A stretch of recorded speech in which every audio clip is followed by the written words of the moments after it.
അപ്പോൾ ഷിബു ബേബി ജോൺ, ഷിബു മന്ത്രി എന്ന് പറഞ്ഞ് മോഹൻലാലിൻ്റെ ഫോൺ വന്നു എന്ന് പറഞ്ഞ് മനോരമ പത്രത്തിലുണ്ടല്ലോ.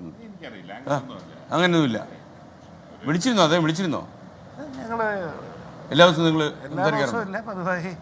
സംസാരിക്കുന്നത് സ്വാഭാവികമായിട്ട് പുതുതായിട്ടൊന്നും. ഷിബു ബേബി ജോൺ വനത്തിലോട്ട് കയറുമോ?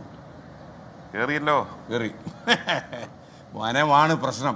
അപ്പോൾ എനിക്ക് തോന്നുന്നത് ഒരുപക്ഷെ ഭാരിച്ച ഉത്തരവാദിത്തമുള്ള KSRTC പോലെ തന്നെയാണ് ഇത്. കാര്യം വനത്തിൽ നിന്ന് മൃഗങ്ങൾ ഇങ്ങോട്ട് ഇറങ്ങരുത്, ഇവിടുന്ന് ആളിൽ അങ്ങോട്ട് കയറരുത്. എന്തൊരു ഭാരിച്ച പണിയായിരിക്കും.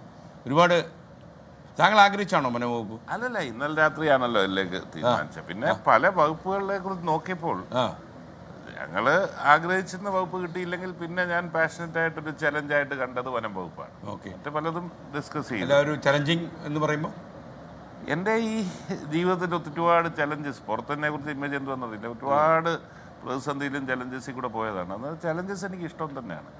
അങ്ങനെ വന്നപ്പോൾ ഇത് ഒരു സൊല്യൂഷൻ, ഈ മാൻ ആനിമൽ കോൺഫ്ലിക്റ്റ് ഇല്ലാത്ത ഒരു ലോകത്ത് ഒരു രാജ്യവുമില്ല.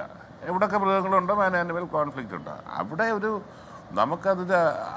അതൊന്ന് മിറ്റിഗേറ്റ് ചെയ്യാൻ, അവരുടെ ഒപ്പം നിൽക്കാൻ സാധിക്കുന്ന ഒരു സാഹചര്യം സൃഷ്ടിക്കണം. ഇവിടെ കഴിഞ്ഞ 10 വർഷമായിട്ട് പൂർണ്ണ അനാസ്ഥ ആയിരുന്നതുകൊണ്ട് തന്നെ വനംവകുപ്പ് അവഗണിക്കപ്പെട്ടു പോയ ഡിപ്പാർട്ട്മെൻ്റ് ആയിരുന്നു ഈ 10 വർഷം.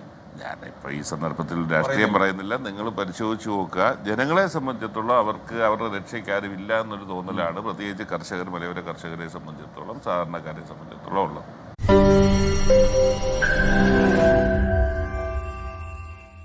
ലോകത്തെവിടെയായാലും ഏത് സമയത്തും 24 വാർത്തകളും ഓഗ്മെന്റഡ് റിയാലിറ്റി പാക്കേജുകളും എക്സ്പ്ലെയിനറുകളും വിശദമായി കാണാൻ ഞങ്ങളുടെ യൂട്യൂബ് ചാനൽ നിങ്ങൾക്ക് സബ്സ്ക്രൈബ് ചെയ്യാം.